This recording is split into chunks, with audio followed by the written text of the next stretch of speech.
మన చెవిలో 3 పార్ట్స్ ఉంటాయి, outer, middle and inner ear. Middle ear అనేది ముక్కుకి కనెక్టెడ్ ఉంటుంది యూస్టేషన్ ట్యూబ్ ద్వారా. యూస్టేషన్ ట్యూబ్ అనేది సరిగ్గా వర్క్ చేయకపోవడం వల్ల మిడిల్ ఇయర్ లో ఫ్లూయిడ్ అక్యుములేట్ అవ్వచ్చు. దానివల్ల చెవి మూసుకుపోయినట్టుగా అనిపించడం, సరిగ్గా వినిపించకపోవడం అలా జరుగుతుంది. ఫ్లూయిడ్ ఎక్కువగా ఉన్నప్పుడు మనం మెడిసిన్స్ ఇచ్చి చూస్తాము. ఇన్ కేస్ మెడిసిన్స్ తో రిజాల్వ్ అవ్వట్లేదు అండ్ థిక్ గ్లూ లాగా ఉంది అనుకుంటే అప్పుడు మెరింగోటమీ అండ్ గ్రోమెట్ ఇన్సర్షన్ అనేది ప్రొసీజర్ చేయొచ్చు.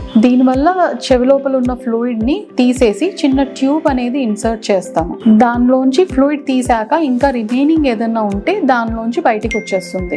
ట్యూబ్ 2 months తర్వాత ఆటోమేటిక్ గా ఎక్స్ట్రూడ్ అయిపోతుంది. ట్యూబ్ ఉన్నన్ని రోజులు హెడ్ బాత్ చేసినప్పుడు చాలా జాగ్రత్తగా ఉండాలి, వాటర్ పోకుండా చూసుకోవాలి. ఇన్ కేస్ ఈ ప్రొసీజర్ తర్వాత కూడా ట్యూబ్ ఎక్స్ట్రూడ్ అయ్యాక రిపీటెడ్ గా ఫ్లూయిడ్ అక్యుములేట్ అవుతుంటే యూస్టేషన్ ట్యూబ్ బెలూన్ డైలేషన్ అనే ప్రొసీజర్ చేయాల్సి ఉంటుంది.